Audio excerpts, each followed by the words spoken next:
In this show, we interview Dr. Kay Kim, who in 2011 published a paper, The Creativity Crisis, the Decrease in Creative Thinking, which highlighted a steady and persistent decline in creativity since the mid-90s, whilst IQ continues to rise. It made the front page of Newsweek magazine and led to a period of national soul-searching, particularly about the way in which our education systems have focused almost entirely on the acquisition of facts and acing examinations. Kay's research was based on the analysis of the Torrance creativity test that's been taken by millions of children in 50 languages over the past 50 years. What is so significant about the test is the correlation to lifetime accomplishment is more than 3 times stronger for childhood creativity than for childhood IQ.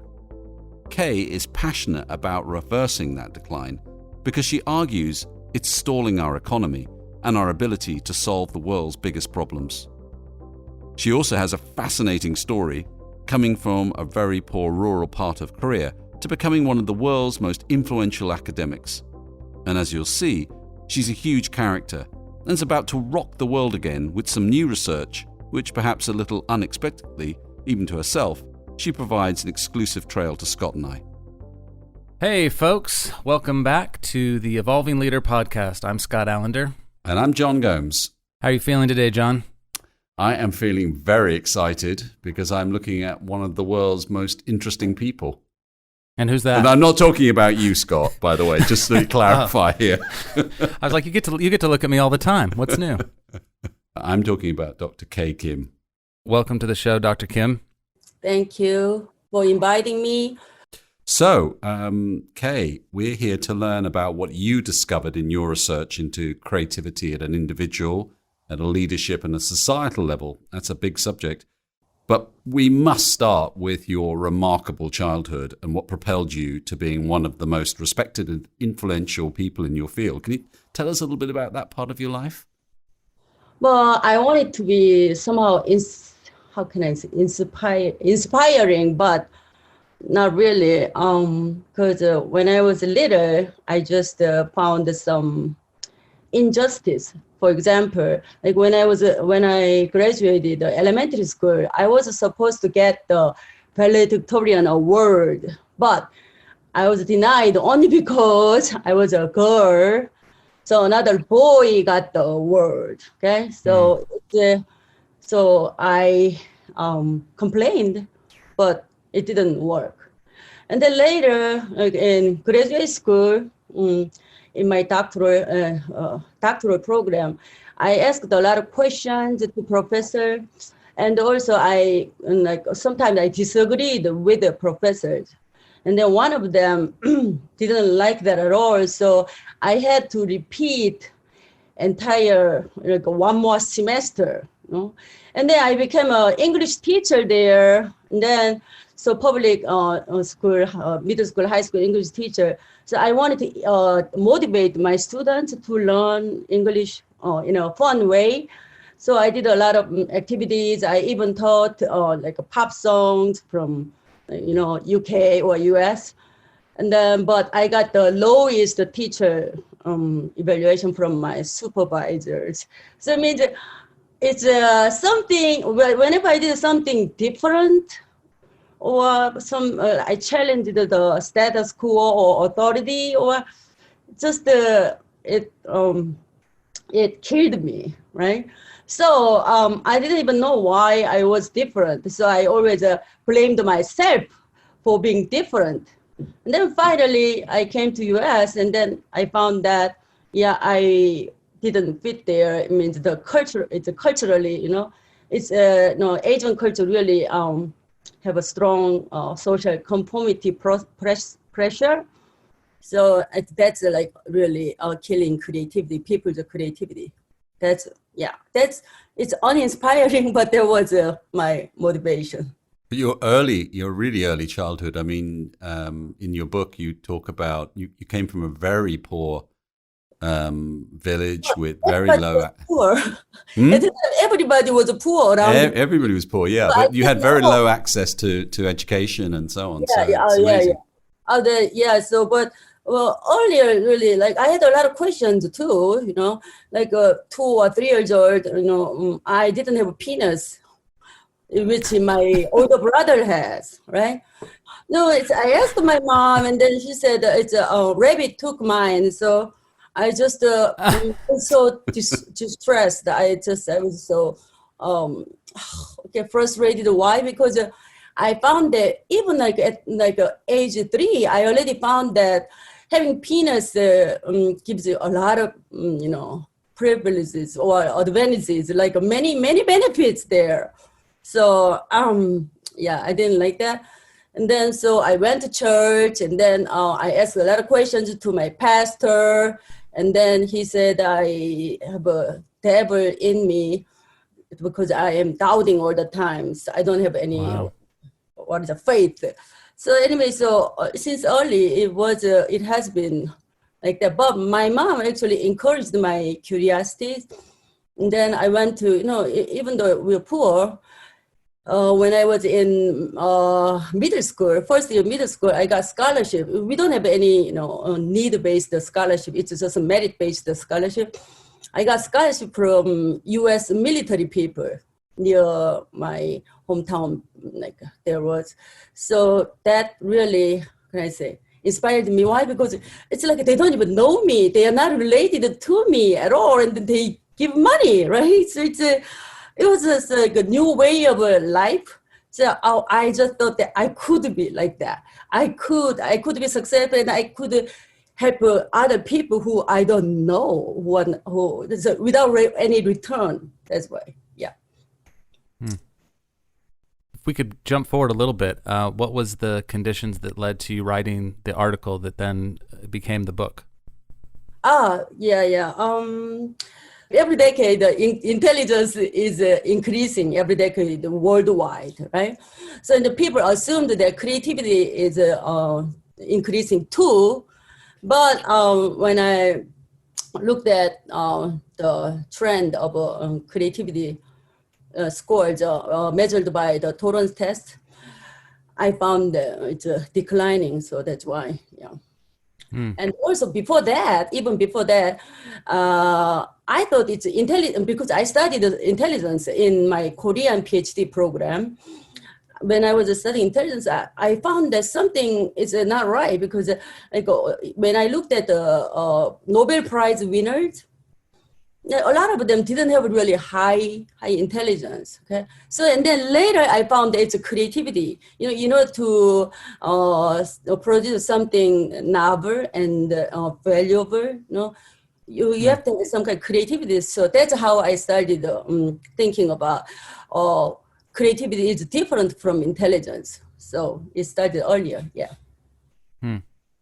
That's fascinating. And in the book, The Creativity Challenge, you talk about the decline in creativity amongst America's children and how that's playing out into innovation and the long-term effects of that on the U.S. economy and our competitiveness. How did you come to that understanding? And I'm curious too, has that changed since 2016 when you wrote the book? Has it gotten better? Has it gotten worse? Yes, in fact, I just finished updating the study. I mean, at the time, I used the data up to 2008, but recently I got data from 2017. So I analyzed again, and then it's getting worse, even worse. Especially among very young children, like the early childhood, and then kindergartner, like that. And then also I looked at the world. Why? Because after the creativity crisis paper and then my book, I got so many questions from all over the world, especially from UK people. I don't know. Somehow, I think the UK people are interested in creativity. I don't know. So they asked me, how about UK? And then so I looked into PISA. Do you know PISA? Yeah. Yeah, so OECD made the PISA, right? So and then every 3 years, since 2000, every 3 years, students, 15-year-old students around the world take tests, reading, science, and math. The people just know about the test scores and the ranking, country rankings, right? But they don't know about the survey questionnaires. So I analyzed the survey questionnaires answered by teachers and students and parents. Then I looked at their creative attitude, mindset and thinking skills, like based on their responses. I found that U.S. is still doing better than other countries, including UK or other European countries, especially, but big difference between Western countries and Eastern countries. Like Asian countries have been top on the list on students' PISA scores, but their creativity was the lowest. So it means everybody in the every education system in the world they want to try to reduce creativity right now.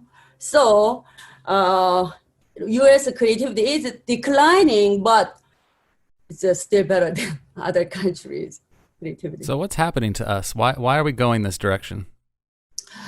So there are many reasons, but first of all, the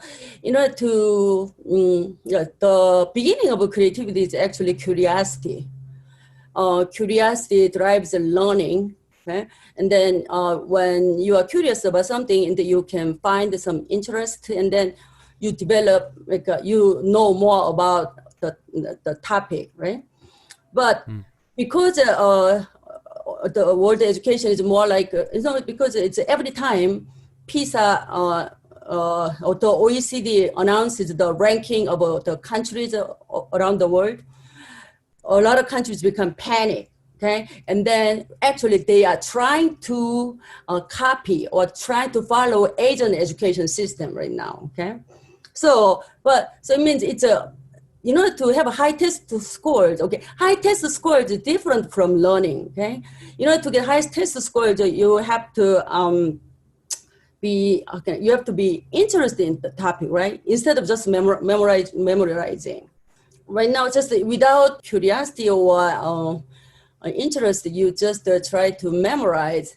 And then, so I found that students who have a high test scores there are more likely to have a low enjoyment or interest in learning the topic also. Okay. Wow, that's fascinating. And also, you need imagination, okay? But when you are told to memorize this and to just accept it, then, and also you have to choose one of the 4 choices, right? So it means you are discouraged from thinking other answers, a lot of different answers, because you have to just focus on choosing one, right? Yes. Right. So, yeah. And also the last one, we need critical thinking also to be creative. But without questioning why you learn it or whether it's so it means you just accept what you are told, then there's no critical thinking also. So there are many reasons. And then the biggest trend is the conformity. So it means people have one right answer, right? They have one right answer, and then you have to focus on that. So you can't really think differently. So then, as a society, being different is bad, right? So but in order to make something novel, something unique, so you have to think independently, and you have to be non-conforming. So that's why.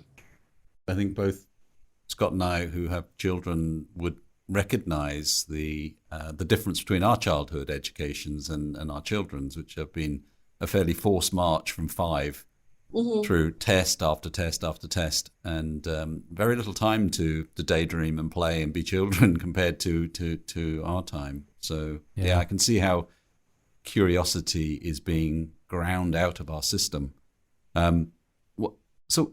What's the answer to this? What's the antidote? So the antidote is I'm writing for adults because in order to change the education or the worldwide creativity, I realized that I have to change the adult first, their mindset first. That's what I'm doing. And then actually, it has been really successful in Asian countries, especially in Korea. I'm from Korea, but so I am actually changing their education system. So they listen to me right now because I'm old enough. So age is really important there. So, but I think that I can change U.S. education or worldwide education with this new book. It will be really shocking. The new book will be shocking. Right. I found the close relationship between creativity and sexuality. You lay out in the book the conditions where creativity can flourish. Can you tell us a little bit about them? Yeah. Because you use a natural metaphor for it, which I find really interesting.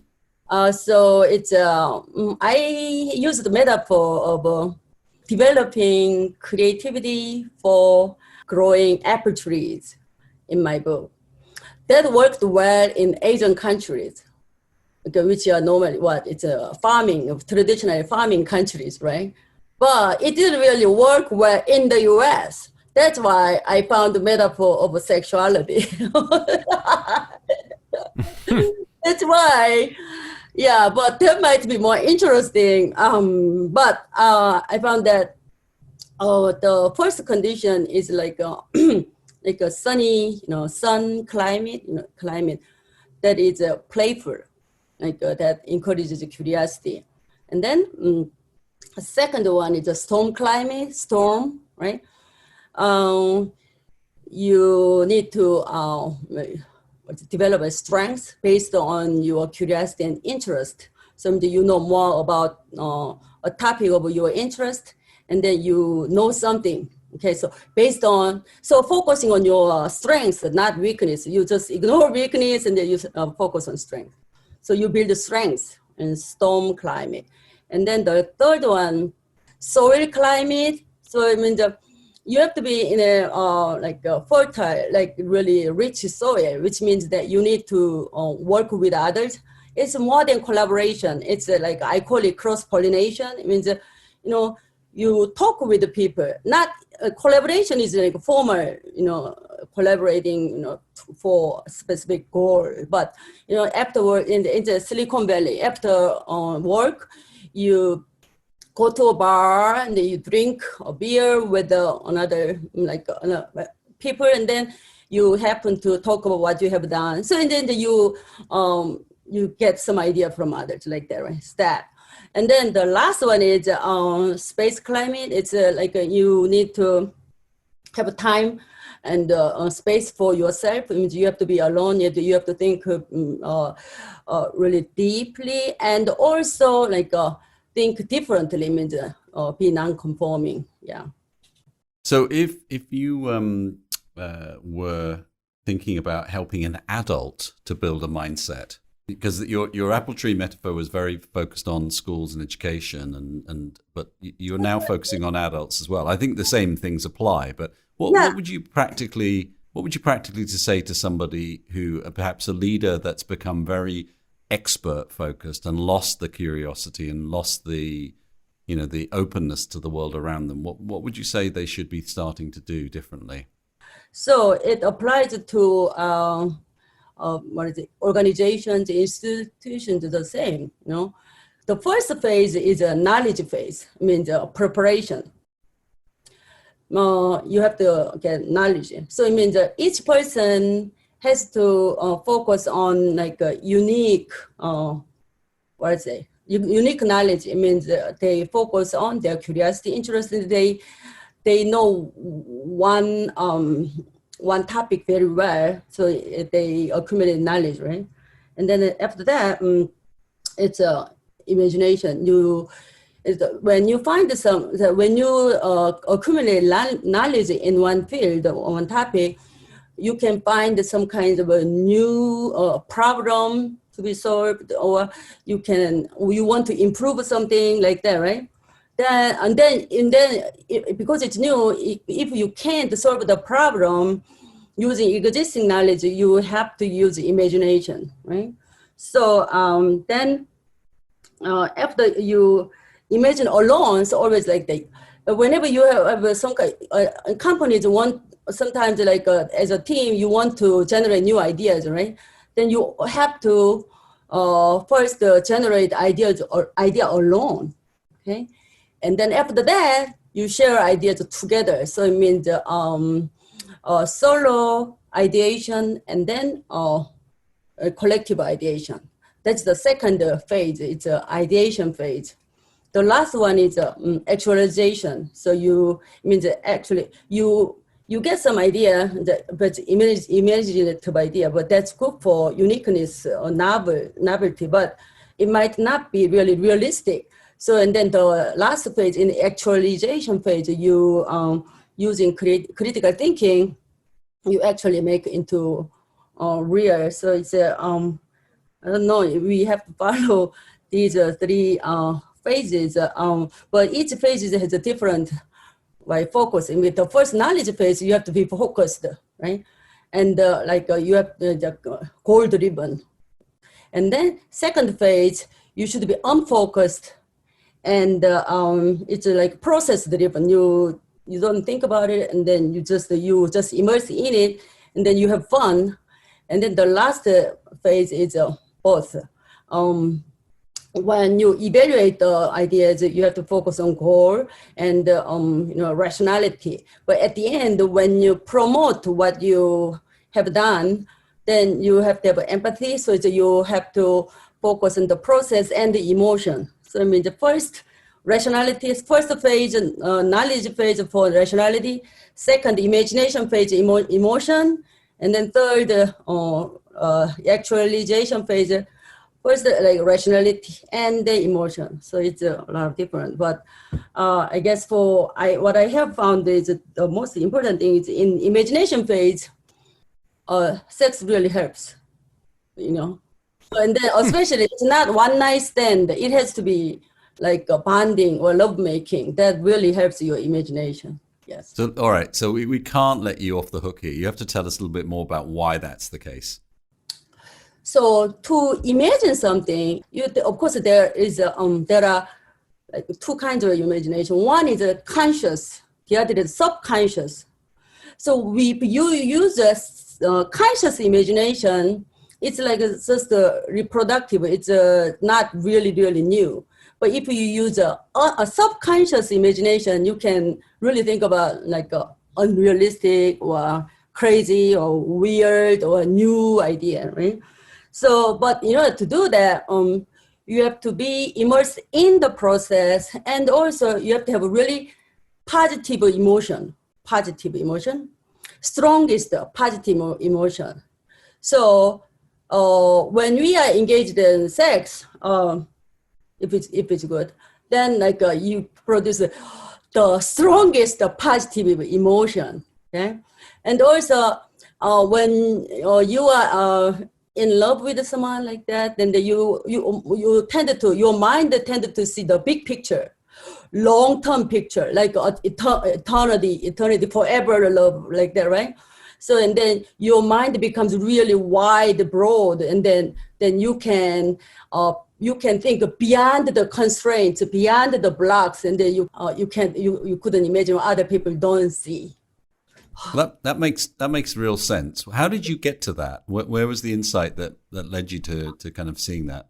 Yeah, so even before I published the book in 2016, before I noticed there's something very similar between the two processes, sexuality and creativity. And then before apple growing, right? Apple tree growing. The end of the end result was apple, quality apple, right? That's innovation. And then now the end product is orgasm. that ranges from small orgasm to big orgasm. So that's, and then you have to be in the process. You can't think about the result all the time. Then you can't get it. So it's, yeah. Well, we can't say we're not taking you down surprising ideas here. So that's really interesting. Thank you. Well, I never told anyone yet. This is the first time. This is a world exclusive. Yeah, you heard it here first. Why I have to talk about this? Oh God, yes. Oh dear. Well, thank you. Thank you very much. How do you think, talking to your audiences about this, it will be received? And particularly I'm thinking about quite sort of conservative audiences is as well in Korea and others where you're, what kind of reaction are you getting to this? I'm doing everything based on research findings, right? So that's why it has been taking long time. I don't sleep more than 3 hours a day. I'm just reading all the time. So that's why I don't have a personal life. But anyway, so yeah. You mean you're not taking your own medicine? I'm really, I think it's my mission to change the world education. Okay, but this, for example, creativity is declining, and also at the same time, people, national study, people who have sex are declining. It means fewer sex than before. Okay, yeah, and also young adults, like how can I say, senior high school students and college students, they delay their adulthood practice, which is like driving or getting a job or dating or going out without parents, like that. So it means they are more protected, okay? So instead of, giving children information and then they decide based on the information, they make a conclusion or a choice based on the information. But right now, children are told what to think instead of how to think, right? Mm. So it's like, it's not just, it doesn't look, if you read the book, it doesn't sound like it's like really, what is it, like controversial? Cheap. It's not what? Controversial. It's not controversial. It's not controversial. But however, conservative people would find offensive. Yeah, but in Korea, yes, it will be shocking. However, I'm older now. Before, whenever I went, like for example, 2008, I talked about how we have to change the culture, like that, conformity, hierarchical societies, like that. They were like, oh, you became like Americanized too much to be patriotic to Korean countries. It's like you are too Americanized, so they dismissed me. But now I am older enough. So I'm older than most professors there because they have what is it, the retirement age. They have to retire, but we don't have to here in the US. So I'm older than any other professors, so they listen to me, so it's okay. So what I find interesting about this is that in probably the last 20 years, there's been a growing acceptance that the things that weren't regarded as relevant to business, for example, like your sleep or your nutrition or your fitness or anything, are all becoming relevant because people are recognizing you can't make these divisions between who you are at work and who you are outside of work. So the kind of more integrated whole, we're starting to accept that every aspect of being human is relevant to every aspect of your life. And I think that's what you're talking about really here, isn't it? Yes. So basically, creativity and sexuality is a freedom of expression. It's a self-expression, individual expression of who you are, really. Creative expression and sexual expression, both, yeah. I'm not just saying that, everything. I took everything based on research, really, yeah. So many good insights. Let's bring it back to leadership for a minute. Our podcast, we called it The Evolving Leader for many of the reasons you're talking about, because we believe that it's not enough for leaders to just acquire knowledge and add that to their repertoire, that they actually must evolve and build a much bigger worldview and develop these new mindsets to take on these new realities. I'm curious if you've got a line of sight or an opinion on why you think some organizations, especially when I think about some of the biggest organizations in the tech space in America, are so effective at creating the climate for creativity and sort of, leading out all other companies in that space. And that yet there's other organizations that when faced with a problem or a challenge, they kind of just think about replication, like you talked about earlier in the education system, right? Like, well, what are they doing and how are they doing it, right? We call it best practices, and it's not very creative, right? It might be safe because you could say, well, Amazon employed that practice, so we'll do it here, and then they find that it doesn't really work for them. Right. I'd love to get some of your insights on that. So there are two kinds of, there are many kinds of, two kinds of creativity. One is incremental. The other is radical, revolutionary, right? So, for example, in the Asian countries, right, they are good at incremental creativity. It means that they can copy and then they can improve it. Okay, and then like a Samsung Galaxy, they can make more money.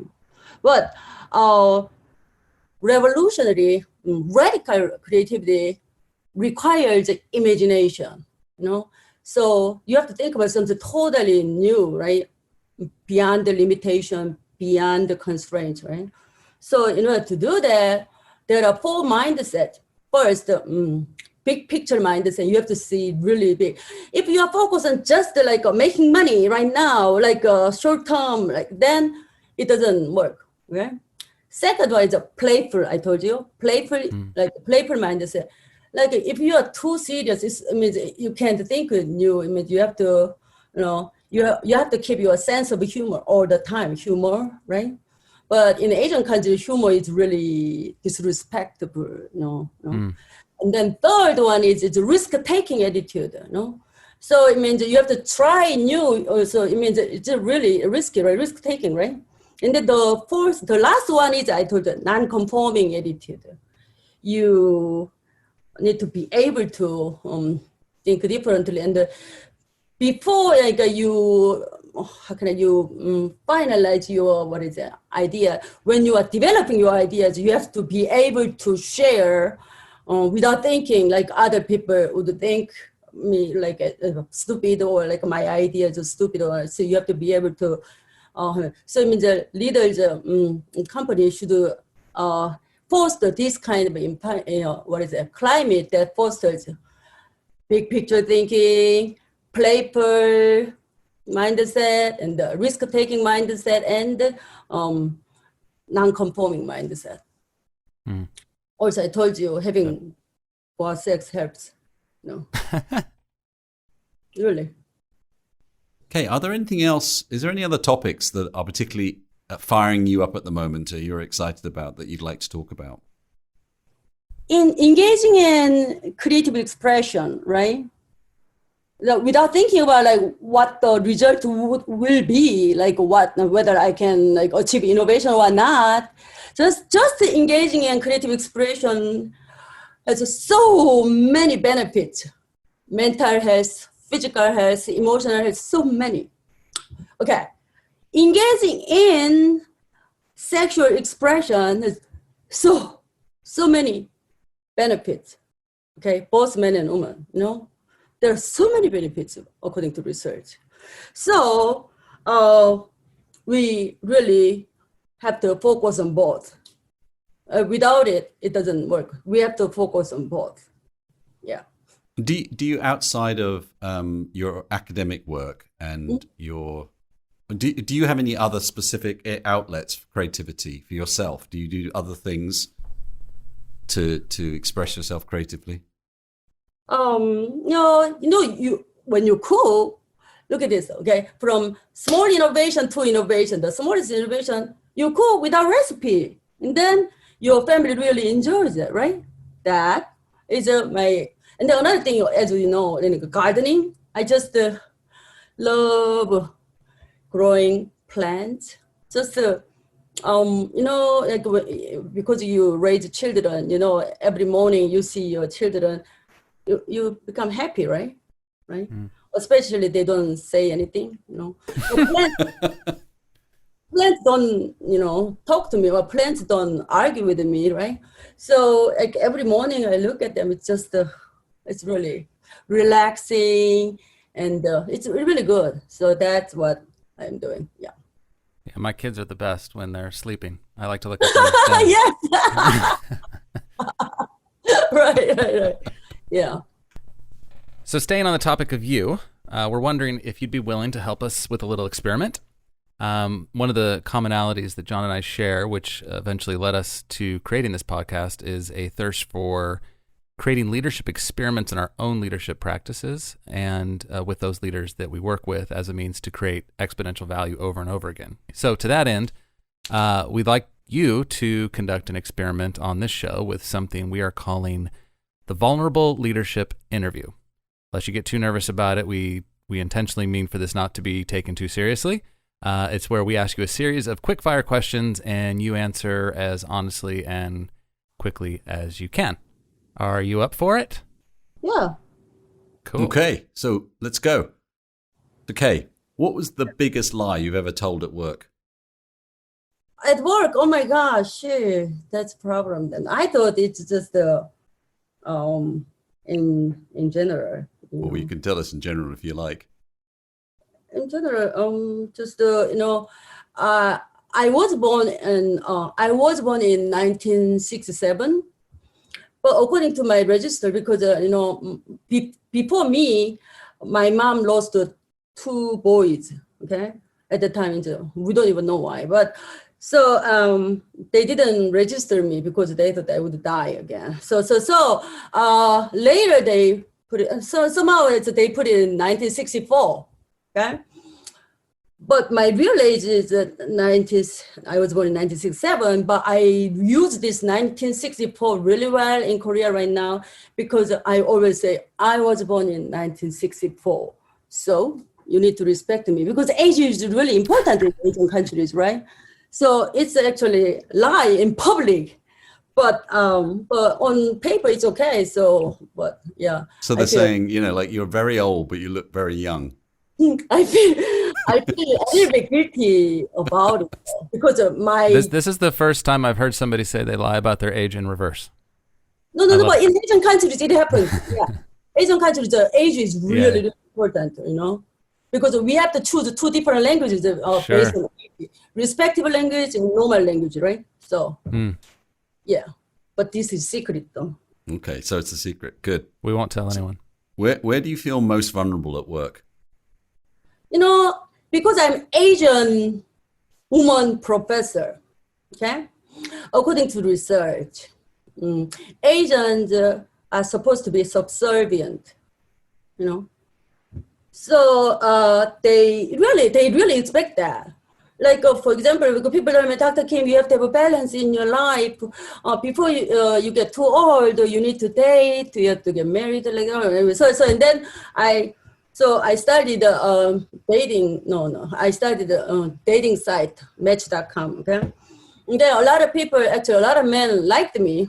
So and then I met every single of them really, and then so 4 times a day, 4 different dates a day, and then oh my God, I found that they all liked me not because I'm beautiful, but because they thought I'm subservient, submissive. Do you think I will be submissive? Anyway, so it's just a general expectation, stereotypes. It's really hard for me. So it means as a professor, I have to be assertive. I have to teach, right? But it's not good. It's like how can I say, against the stereotype. Then you don't get like a good evaluation on any career. It's based on research, right? So that's what, yeah. So it's like that, yeah. If I were just a white woman professor, it would be much better. Yes. So what's the personal development topic you most avoid confronting? What's the thing in yourself that you need to develop, but you don't look at it? It's like people have been telling me to have balance in my life, work-life balance. Okay, there is training too, but I don't do that. I'm just avoiding. Yeah. Okay. Yeah. So Because I don't have time because I have to, before I die, I have to change this education, the world education. That's my mission. So I don't have time to have a balance. Yeah. who's going to play you in the movie of your life? Okay. Do you know Dolly Parton? Yeah. Yeah. She is a country song singer, right? Yeah. She's also actress. She grew up like me, like a poor, like a countryside. But I was from mountains. But and then I had a dream. She had a dream, and then she became successful. And then she's helping a lot of children. She's sending books to children, age before they go to school. Mm-hmm. And not just in the U.S. She's doing it in UK too. So my kids used to get those books from her. My kids used to get those books from her. Every once a month, they'd get a book from Dolly. Yeah. Oh, I thought no, she should send only to poor kids. Well, my kids are on. It's a subject for a different podcast. Why do you think he's doing this podcast? Yeah.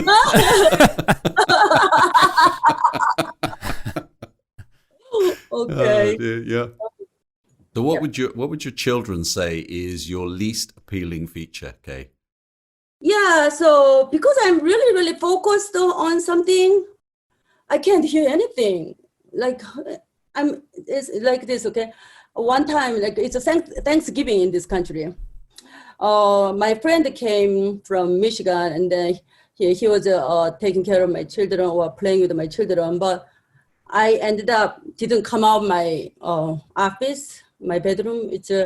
I was analyzing data for several days.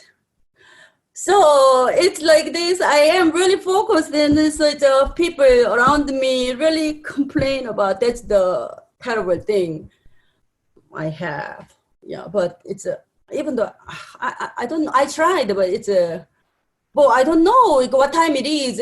I'm just focused on it. So it's days and nights. It like past. So and then like in 2016, actually, because in 2016 my children already left for college. So one is in California. Okay, I'm in the East Coast, Washington D.C. Right? My son was in California, and then my daughter was in Northwestern University. That is where is it? It's far away. Illinois. Okay, it's far away. You can't drive there. So they actually called the police on me because I was finishing up my 2016 the Creativity Challenge, the book, and but all of a sudden they told me there are too many references. Okay, too many. So I need to. They told me to reduce the reference by 1/3 like that. So. I can't just reduce, right? I can't just get rid of all those references. So I had to read, and then which one is necessary, which one is unnecessary, like this. So and then I was really focused on that. I didn't know my cell phone was off. Okay, I think it's for 2 weeks like that. So they were so worried that they called the police. Okay, so after midnight. There was a ringing bell. Somebody was ringing bell. I got so scared, and then I went downstairs. And then I couldn't open the door, so I looked at outside. Oh my God, it was like a bright, like a daytime, brighter than daytime, because policemen, 6 policemen cars I don't know how they made it like a light, like really bright, okay? And then I opened, like I was like trembling, so scared, terrified. And then one policeman, woman policeman at least, she said, "Are you okay?" And I said, "I'm not okay because of you, right? So why?" And then so they told me like, "Oh, my children like call the police." It's like that. So this is my biggest problem that when I'm focused, so I can't think of anything else. Yeah, I never told anyone either. This is a therapy session after all. So. Yes. Where are you most I don't know if you're going to ever be able to answer this one. Where are you most lazy in your life? Oh, my son told me that because I asked my son though, Mom, you don't take care of yourself. But you have to eat and then you forget about eating. It's like, so that's like you are really lazy about taking care of yourself. But I'm okay. Have you ever stolen paper from the office? No, but I never saw it from Google because it's like it's there all the time. But I can use like unlimited. But I store peach when I was a little. I don't know how old I was, like 7 or 8 years old. I grew up on apple orchard. Okay, so the next apple orchard they had a peach. We had the peaches too, but I looked at one day. Well, it looked so good. Okay. So I started. I have felt really guilty about it a lot. But at the time when I was little, I felt guilty about it a lot. But it tastes much better because I store. That tastes much better. But so since then, I decided not to do that. Yeah. Are you paid too much? Yeah, sometimes I feel like that. Why? Because as a professor, I teach once a week. Okay, once a week, every like a Wednesday, and then we have a long winter vacation and a longer summer vacation, right? So, but if I am just considering only teaching, then I get paid too much, really. But I work all the time, so. Yeah. What's the most difficult question a student has ever asked you? Somehow about, my, how I came to US, like that. Why you came to US, how I came to US. Because, I couldn't fit there. So, I tried to kill myself, but it didn't work. That's how I decided to come to US all of a sudden. I never planned it. I didn't have any plan. So I was really impulsive. I was I was not afraid of anything else because I was willing to die, right? So that was, Well, I didn't know you would ask a question like that. We can take it out if you want. Yeah. That's okay. Yeah. Well, Dr. Kim, it's been such an honor to have you on the show. So many great insights, and I love your transparency. It's been really delightful. Okay. Thank you so much. Yeah, and I have to say, you are definitely an evolving leader.